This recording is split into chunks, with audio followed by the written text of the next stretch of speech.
Camp किया और राजकुमारी को बोले कि भाई आपको बाहर नहीं जाना, निकलना नहीं। इतनी सुंदर थी। तो उधर से मेरी साधु की मंडली जा रही थी, साधुओं की मेला ही था, पार भीड़ जन सुनता है उमड़ा हुआ था। भक्ति संगम में सराबोर होने के लिए निकले हुए थे। हरे राम राम राम हरे हरे, हरे कृष्ण कृष्ण कृष्ण हरे हरे। लोग मंडली साधुओं की चली जा रही है, लेकिन राजकुमारी तड़प रही है कि काश मैं इस मंडली में शामिल हो जाती, साधुओं का समागम हो जाता। साधु समागम तीर्थ राजू, फिर तीर्थ में स्नान करने की जरूरत नहीं है। संत का संगत ही इंसान को कंचन बना देता है। संत सहाय दुख पर हित लागी। संत क्या करता है? दूसरे के दुख के लिए कष्ट उठाता है। पर असंत दुख है तू अभागी। लेकिन असंत जो होता है उसका स्वभाव बिच्छू की तरह होता है। बिच्छू को अगर प्रेम से भी आप उठाते हैं, खिलाने की दृष्टि से, दुलारने की दृष्टि से, लेकिन उसका स्वभाव है वो डंक मारने। तो इस प्रकार से साधुओं का समागम नहीं हो रहा है। तीर्थ का लाभ क्या है? राजन मुझे निकलने नहीं देंगे, मछली की तरह। मध्यरात्रि होती है तो राजकुमारी ने निश्चय किया, मैं जाऊंगी। कैसे जाऊंगी, किस रूप में जाऊंगी, ध्यान करिए, अपनी कथा का आनंद चला जाए। गई त्रिवेणी में जाकर बोलती है, माता त्रिवेणी, मैं आपकी गोद में आना चाहती हूँ, मुझे समाहित कर लेना। और हे प्रभु परमपिता परमात्मा आनंद कंद भगवान, अगले जन्म में मुझे ये रूप मत देना। अगले जन्म में जन्म लूं, मरने के बाद मरणोपरांत ये आवागमन है, तो ये रूप मुझे, इतनी सुंदरता मत, मुझे कुरूप बना देना। अगला जन्म में जन्म हो, मुझे कुरूप बना देना। जाकर के राजकुमारी त्रिवेणी में प्राणायाम कर, जब प्राणायाम किए तो उनका जन्म हुआ। किसके यहाँ? भिल्ल के यहाँ जन्म हुआ, अछूत जाति के यहाँ जन्म हुआ। और चेहरा भी कुरूप। धीरे धीरे बढ़ती बढ़ती 18 वर्ष की जब वो बच्ची हुई तो उसकी माँ एक दिन बड़ा दुलारते हुए, पुचकारते हुए, लाडली इधर आ।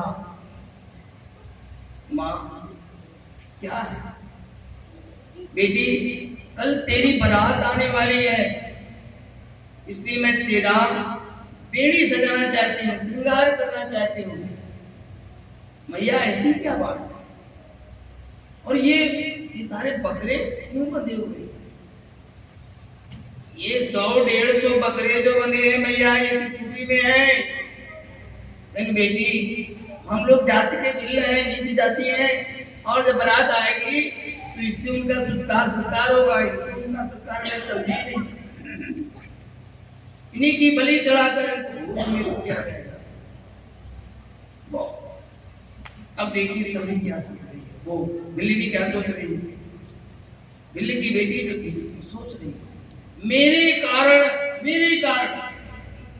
इतना अधम अत्याचार, ये निरीह पशु मारे जाएंगे, इनका कोई दोष नहीं है। मैं कितनी पापिन हूं, अभागिन हूं, जिनके कारण इतना पद होगा। बस वो क्या हुआ, वो बच्ची छोड़कर घर को जंगल में, बारात कल आएगी, वो अजीब पलायन करेगी। जब जंगल में गई तो और डर लगा। क्या डर लगा? यहाँ ऋषि मुनि महात्माओं का आश्रम होता है जंगलों में, वनों में। अगर उनकी दृष्टि मुझ पर पड़ गई तो श्राप दे देंगे, ये तो मैं बिल्ली नहीं जानती। दूसरा गुरु, तीसरा श्राप, अधम से अधम मैं जड़मति भारी, क्या होगा मेरे इस शरीर का। हम शरीर के विषय में नहीं सोचते हैं, हम संसार के विषय में सोच रहे हैं। तब तो धारा सही होते जा रहे हैं प्रतिदिन, हमारी संवेदना भी लुप्त हो गई। आए थे हरि भजन को, माँ के गर्भ से घोटन लगे कपास, ये चाहिए वो चाहिए, इसका ले लो, उसको मार डालो, उसको काट डालो, उसकी हत्या कर दो, यही सोचना है। तब वो जंगल में क्या सोचती है, सोच करके प्रवेश किया कि छिप कर रहूंगी मैं, मुझे कोई नहीं दिखेगा। छिप कर वो बेचारी रहने लगी। वो राजकुमारी मरने के बाद जन्म मुक्ति की कैसे क्या होता है लीला प्रभु की, छिप कर रहने लगी। अब ऋषि महात्मा के विषय में सोचने लगी, ये जीवन आखिर इस प्रकार व्यर्थ निरर्थक चला जाएगा। क्यों ना मैं सूखी सूखी लकड़ियां तोड़ करके और उसकी पुतली बना करके जहाँ यज्ञ करते हैं ऋषि मुनि महात्मा लोग, वहां रख दिया करूं और अदृश्य हो जाएगा। कम से कम सेवा भाव का कार्य हो जाएगा, कुछ तो मेरा शरीर किसी के काम आएगी ऋषि मुनियों। लेकिन वृखा न होए देव ऋषिवाणी, अगर देवताओं ने देख लिया, ब्राह्मणों ने देख लिया, मुझे श्राप देंगे, इसमें मुझे सावधानी बरतनी पड़ेगी। इस प्रकार कार्य करती रही, लकड़ी तोड़ती रही और यज्ञ वेदी पर रखती रही। एक दिन मतंग ऋषि का झुंड निकला। मतंग ऋषि ऋषियों में महान, महात्माओं में महान। ये वैभव से धरती खाली नहीं है, लेकिन वे वैभव वाले भी दुनिया भर के भरे हुए हैं, क्या करेंगे, संसार है। तो मतंग ऋषि का जब झुंड निकला तो पीछे पीछे चेला चापा, हरे रामा रामा रामा बोलो हरे हरे, हरे कृष्णा कृष्णा कृष्णा बोलो हरे। इसी में बिल्ली भयभीत हो गई, लगता है आज हम पकड़ा जाएंगे। तो अपने बदन को छिपाने के लिए झाड़ी में जब इधर उधर करने लगी तो झाड़ी से झंझराहट की आवाज आई। मतंग ऋषि ने कहा, ठहर, कौन है तू? इस सघन जंगल में कैसे आई? अब तो बिल्ली कांपने लगी, मचाने लगी। अब क्या हो गया? निकल कर बाहर आई। मतंग ऋषि ने कहा, क्या ये सेवा का कार्य तू ही करती है? यज्ञ वेदियों पर सूखी लकड़ियां सजाती है, उससे हम लोग होम करते हैं। हाँ गुरुदेव, मैं करी हूँ, क्षमा करिए। नहीं बेटी, क्षमा के योग्य नहीं है। क्यों? कर्म। ये मोची है, वो हजाम है, वो ब्राह्मण है, वो क्षत्रिय है, वो वैश्य है, वो शूद्र है, नहीं। एक मानव बनकर संसार में है। कर्म प्रधान विश्व करी राखा, जो जस करहि सो तस फल चाखा। अगर क्षत्रिय फुटपाथ पर चप्पलें लेके बैठ जाए तो आप भी अपना चप्पल बढ़ा के कहिएगा, बाबा 2 टाका लगा दीजिए भैया। और शूद्र अगर डाली लेकर के चंदन रख कर करके टीका करने चले, महाराज हमें नहीं महाराज, वो शूद्र है। तो कर्मों की प्रधानता पाई गई है वेदों में, शास्त्रों में, गीता उपनिषदों में कर्म प्रधान है। अब क्या कहते हैं, नहीं बेटी, तू तेरे भाव इतने उत्तम है, इसलिए तू जंगल आज छोड़ दे, हमारे आश्रम में रहना। जंगल छोड़ के मत भाग, आश्रम में रहना, जंगल की बात नहीं। और मतंग ऋषि उस बिल्ली को कहां ले गए? अपने आश्रम में। बेटी यही रहूं, मेरी सेवा शुश्रूषा करना नहीं पड़ी। उसी का नाम क्या था? सुनिएगा बात, चौंकने की बात। कथा को ध्यान से, कथा मिटाती है मन की कथा, यदि ध्यान से सुना जाए तो। ये नहीं कि हम यहाँ बैठे हैं अदा करे, हाँ बहन जी क्या क्या कह रहे थे, अरे महाराज हमको याद नहीं है, तो फिर से तो थे का बचवा को पूछ रहे थे, बचवा आया कि नहीं घर से आया, देख पता छिड़ई चढ़ई से उतरे सो तो प्रेम ना होवे, अदर प्रेम पत्थर से प्रेम कहावे सोई। ये नहीं कि आज हम प्रभु से लगे हैं कल रिश्ता तोड़ दे, शिव से नाता जोड़ ले, हनुमान जी से नाता जोड़ ले, नहीं एक ही साधे सब सदे सब साधे सब जाए। हनुमान चालीसा आपने अगर पढ़ा है तो लिखा हुआ अवर देवता चित नहीं धरऊ, हनुमत से सर्व सुख करऊ। तो मतलब ले गए अपने आश्रम में, काफी दिन तक सेवा शुरुआत चलता रहा। एक समय आया कि मतंग ऋषि का अप्राया होने का संदेश मैसेज आ गया कि मतंग ऋषि जी आपको आना है, चलो बुलावा आया है, प्रभु जी ने हमें बुलाया। तो उन्होंने बिल्ली को अपने पास, कोई बिल्ली को बैठाया, बेटी इधर आओ। वो बिल्ली थी कौन? सबरी।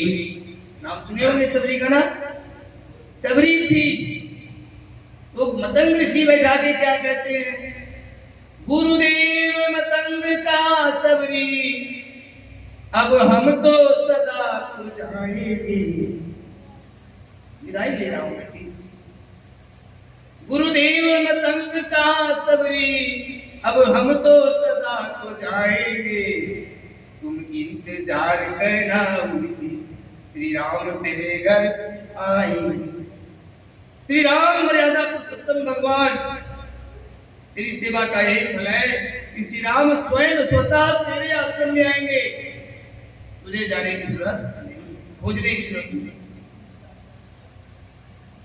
सबरी कह रही है पार ब्रह्म परमात्मा वो मेरे आश्रम में, गुरुदेव ये तो बहुत बड़ा आशीर्वाद आप दे रहे हैं, वरदान दे रहे हैं, लेकिन मैं पहचानूंगी कैसे कि पार ब्रह्म आ गए। तब मतंग ऋषि कहते हैं तन श्याम कमल लोचन होंगे, तन श्याम कमल लोचन होंगे, सर जटा भुजा लंबे होंगे, तुम उनके दर्शन पा लेना, धन जीवन तेरे सफल होगी।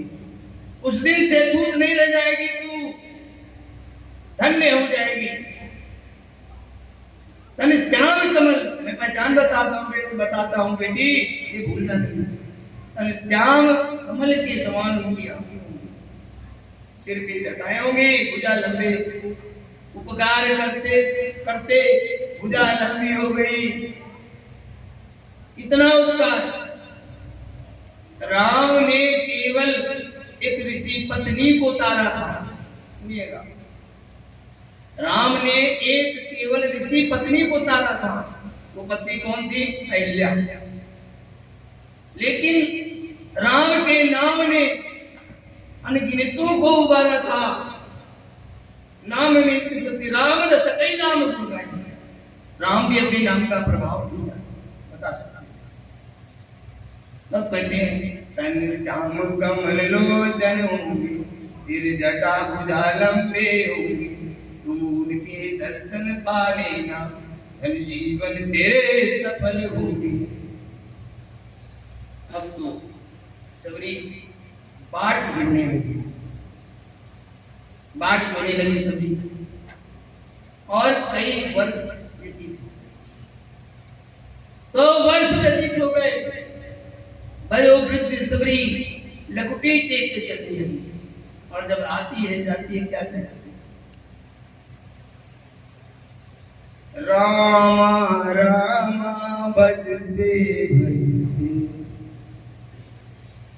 रामा रामा भजते भजते, बीती मोरी उमरिया, रामा रामा भजते भजते, कब आओगे राघव प्यारे, कब लोगे सबरिया राम राम रटते रटते निस दिन तेरी राह निहारूं, कब मैं तुम्हें पलकों पे बिठा, कब लोगे तुम सुधी हमारे ये कांवरिया राम राम रटते रटते।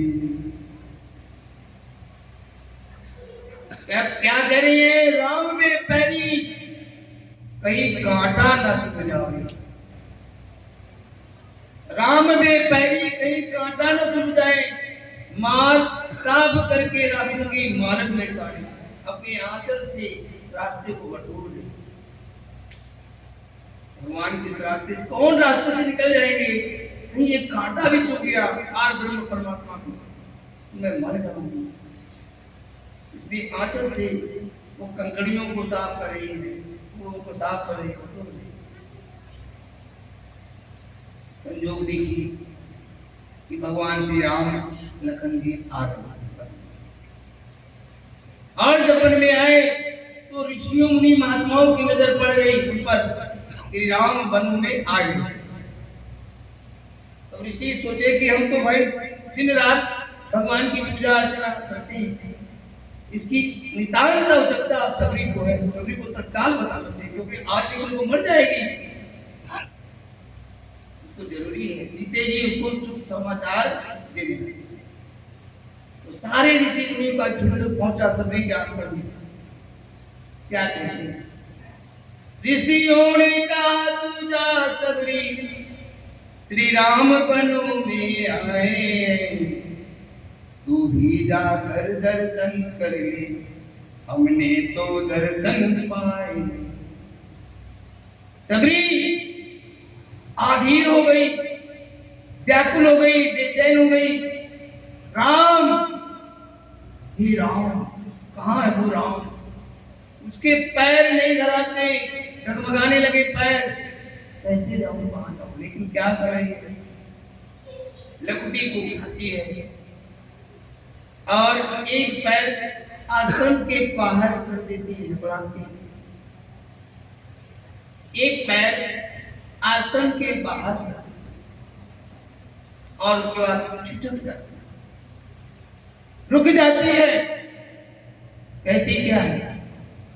श्रद्धा और विश्वास वही, गुरु वचन नहीं ठुकराऊंगी। वाह! श्रद्धा और विश्वास वही, गुरु वचन नहीं ठुकराऊंगी।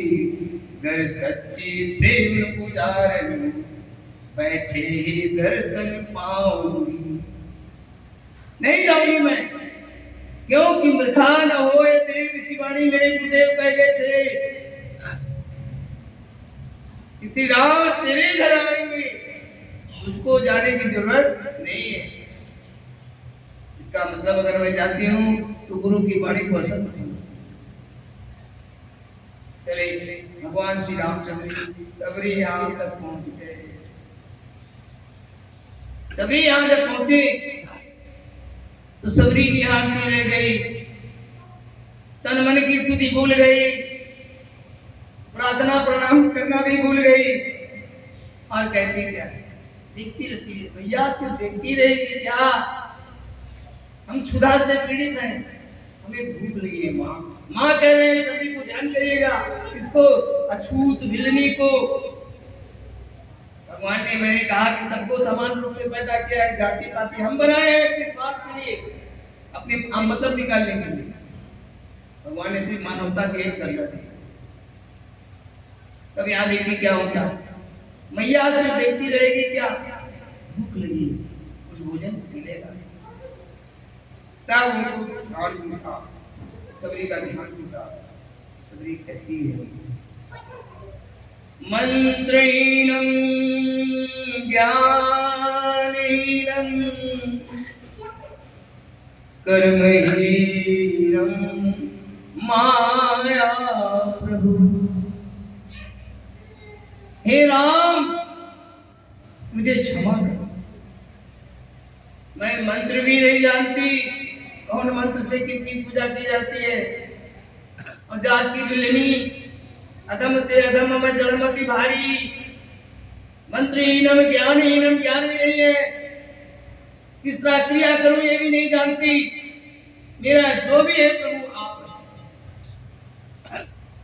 अब राम भजन कराना क्या करना है। जंगल में कंदमूल फल सभी निकलती है, डोलची लेकर के फल के जुगाड़ में निकलती है। अब उसकी नजर एक बीरी के पेड़ पर पड़ती है, लाओ ये तोड़ देती है। एक बेर लाल दे करके तोड़े, कहीं मेरे जीवन का काल ना हो जाए। भाई बेर तो है लाल, कहीं ना हो जाए मेरे जीवन का काल। कहीं खट्टी निकल गई तो परमपिता परमात्मा को तो बड़ा तकलीफ होगा।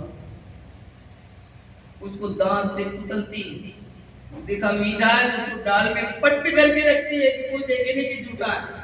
अब तुम सब जानो अंतर्यामी, तो सब जान रहे हैं कि सबरी अच्छा खेल खेल रही है, लेकिन प्रेम देखो क्या हुआ।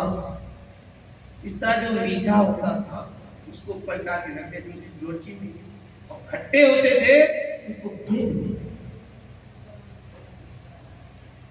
फिर भी बस साहस कर करके भगवान श्री राम के यहाँ पहुंची, राम लक्ष्मण जी के पास पहुंची। तो रामचंद्र भगवान श्री हरि ने कहते हैं सभी से, मां लाई हिम्मत साथ मैंने देने का साथ नहीं, हिम्मत नहीं जुटा पा रही है, क्योंकि सारा बेर प्रभु को कैसा लगा।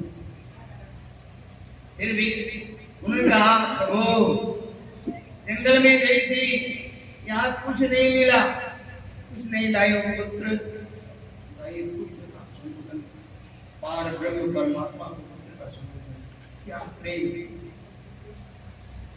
भगवान तो जान रहे थे कि सबरी लाई है, लेकिन आंचल से ढके हुई है, डोलची लेकर के उसको आंचल से ढके हुई है। राम देखिए,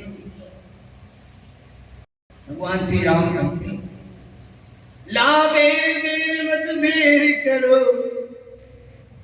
मैया बेर लाई है लेकिन छुपा रही है बेटे से।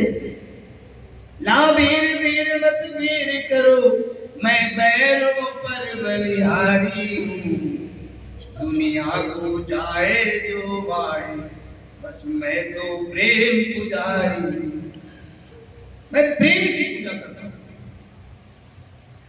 मैं प्रेम को सराहना करता हूँ। मैया बेर लाई है, छिपा रही है, उसको खिलाना नहीं चाहिए। अब तो सबरी का भेदे खुल गया, अब सबरी करे क्या। सबरी ने भगवान श्री हरि के सामने बेर को रख दिया। भगवान श्री राम चाव से बेर को उठाने लगे। हम लोग देखते हैं कोई प्रेम से ला करके भोजन कराता है तो कहते हैं वो बड़े जात देखते हैं, बात देखते हैं, उसका रहन सहन देखते हैं, भैया उठा ले जाओ खाना, पेट भरा हुआ है ना खा गया। लेकिन देखिए पार ब्रह्म प्रति लीला देखिए कितना मधुर प्रेम है। भगवान श्री रामचंद्र जी श्री राम वीर को चखते और लखन लाल ने फेंक। लक्ष्मण जी देख रहे कि सब कुछ आगे ले आई है सबरी, और राम भैया हमारे राम कैसे आए जा रहे हैं। लक्ष्मण जी देखते भगवान श्री रामचंद्र जी भी जान रहे कि लखन जी फेंक रहे हैं। लखन वीर को फेंक दिए, लखन वीर को फेंक दिए, और हनुमान ले आए थे उसी वीर की बूटी, लक्ष्मण के प्राण बचाए। ऐसे नहीं कहोगे। इसी प्रकार गुरु नानक महाराज के सामने एक महान व्यक्ति आया, महाराज आज मेरा आपके यहाँ निमंत्रण है। उन्होंने कहा कि मैं आपके यहाँ निमंत्रण नहीं तो क्यों क्यों का कारण मत पूछो। अब इसमें भी देखिए शिक्षाप्रद बातें हैं।